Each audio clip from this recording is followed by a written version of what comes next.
भाई देखो, मैं आप सभी लोगों को बोलूंगा, कई सारे बच्चे परेशान इस बात से हो रहे हैं कि सर 11th का बहुत सारी चीजें क्लब हो रही हैं। तो भाई देखो, दो चीजें हैं। पहली बात यह है कि मैंने आपको हमेशा कहा है कि हम रेलिवेंट पढ़ेंगे, जो भी चीजों की रिक्वायरमेंट है उसको हम लोगों को करना ही है, चाहे दुख से करें या सुख से करें, करना ही है। तो उसमें कोई ऑप्शन नहीं है बेटा, वो चीज मैं हटा नहीं सकता, ठीक है। कल के मैं कई सारे डाउट देख रहा था, तो कई सारे बच्चे कहते हैं सर 11th में मोमेंट ऑफ इनर्शिया नहीं पता, टॉर्क नहीं पता, बहुत सारी चीजें दिक्कत है। लेकिन बात यही है कि अगर नहीं पता तो क्या इसको छोड़ दे? क्या आपके सिलेबस में से ये डिलीटेड है? नहीं ना, वो चीजें तो हमें पढ़नी है, तो कोई और ऑप्शन हमारे पास बचता नहीं है। अब दूसरा जो चीज मेरे को आपको बोलनी है वो है आपका एटीट्यूड। भाई देखो, मैं ये तो नहीं कह रहा कि पूरी 11वीं आपकी यूज हो रही है, थोड़ी बहुत चीजें यूज हो रही है, उसको मैं बताते हुए भी चल रहा हूं। अब आपको चाहिए कि उसके पीछे की सर मेरे को डेप्थ जाननी है। अरे वो तो जाननी चाहिए भी थी, 11वीं में चाहिए थी, अच्छे से जाननी चाहिए थी।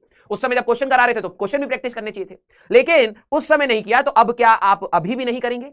जितनी चीज बताई जा रही है उसको आप अच्छे से फॉलो करते चलिए। कई बच्चों ने 11th का प्लान पूछा था कि सर 11th कैसे रिवाइज करें। मैंने आपको पहले बोला कि बेटा जो बच्चे अभी अचानक से 11th पे चले जाएंगे, अब मेरे को नहीं पता कि आपका बेस क्या है, आपको 12th कितनी अच्छे से समझ आ रही है, आप 12th पे कितना एनर्जी दे पा रहे हैं, कितने क्वेश्चन कर पा रहे हैं। अगर आपकी 12th बहुत अच्छे से चल रही है तो आप 11th में लॉज ऑफ मोशन से पढ़ना स्टार्ट कर दीजिए। काइनेमेटिक्स फालतू में आपका समय खाएगा, लॉज ऑफ मोशन से पढ़ना स्टार्ट कर दीजिए, जल्दी जल्दी आप कवर कर सकते हैं। काइनेमेटिक्स बड़ा भी चैप्टर है, लेकिन अगर आप मेरी पर्सनल राय माने तो मैं आप सभी लोगों को बोलूंगा पहले आप अपनी 12th पर ध्यान दीजिए। 50% ऑफ द कंपटीशन आपका 12th से भी आएगा। अगर आपने यहीं पर फोड़ लिया तो एक अच्छा एनआईटी आपके हाथ में आसानी से आ सकता है। 50-50-50 अगर आपने 12th फोकस कर लिया तो एक आपके पास अच्छा एनआईटी है, और आखिरी में भी 11th पढ़ेंगे और बीच बीच में भी रिवाइज कर लेना आप, कुछ चीजें हम लोग बताते चलेंगे। अगर आपने 11th का 20-30% भी टच कर दिया तो आप बहुत अच्छी रैंक पा सकते हैं। वही आपका एटीट्यूड है।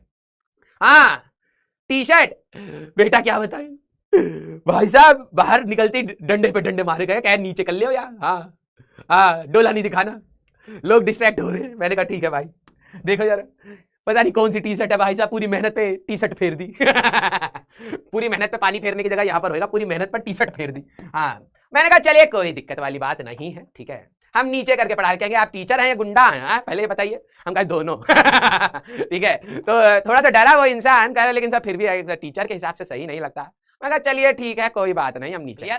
Sir homework done, very good, love you बेटा। जिन लोगों ने होमवर्क करा होता है बेटा तो आप अपने फोटोज को अपलोड कर सकते हैं, ठीक है। अभी मोस्ट प्रोबेबली नेक्स्ट वीक से मैं आप सभी लोगों को अपडेट बताता चलूंगा। जो हम लोग टेक में हम पीछे, आपको लग रहा होता है कि सिर्फ हम आते हैं पढ़ाते हैं, ऐसा नहीं है। जो हम लोग पीछे काम कर रहे हैं मैं उससे अच्छा एक और चीज, जो आपका टेस्ट एनालिसिस है, अब जो आप टेस्ट देते हैं, सारे बच्चे सीरियसली मेरे को सुनना, ठीक है। जो आप लोग टेस्ट देते हैं प्लीज आप टेस्ट को सीरियसली देना स्टार्ट करना। अगर आपका सिलेबस नहीं भी हुआ है तब भी आप टेस्ट को देना, क्योंकि आपने क्लास में से कितना पढ़ा है एटलीस्ट उतना रिटेंशन की भी अगर आप बात करेंगे तब भी आप पेपर दे पाएंगे। आप सभी लोगों को होमवर्क किया है, लव यू बेटा। जब भी आप टेस्ट देंगे तो अब हम लोगों ने एक और आपके लिए एक सपोर्ट दिया है, दैट इज टेस्ट एनालिसिस। आप टेस्ट को अच्छे से एनालाइज कर सकते हैं, कौन से क्वेश्चन गलत हुए, कितना टाइम लगा, क्या है, पूरी एनालिसिस आपके पास टेस्ट की रहेगी। जो आपको हमेशा दिक्कत रहती है सर मैं कैसे खुद से एनालाइज करूं, उसमें हम आपकी मदद करना स्टार्ट कर रहे हैं। तो आप प्लीज टेस्ट को अगर नहीं देंगे बेटा, आखिरी में आप सही में बता रहा हूं बहुत बड़े गड्ढे में गिर जाएंगे, क्योंकि आपको फाइनली एक अच्छा कॉलेज टेस्ट देके ही मिलेगा। तो उसकी प्रैक्टिस करना बहुत इंपॉर्टेंट है। जिन बच्चों को लगता है कि सिर्फ लेक्चर देख के रैंक आ जाएगा, बिल्कुल नहीं है। लेक्चर बहुत बच्चे देखते हैं, टेस्ट बहुत कम बच्चे देते हैं, और टेस्ट को एनालाइज और बच्चे कम करते हैं, इसीलिए नंबर ऑफ सिलेक्शंस भी कम होते हैं। क्लियर? तो आप ध्यान से उस टेस्ट वाली की चीज करना। नेक्स्ट मैं आपको बता रहा हूं, जब भी हम लोग होमवर्क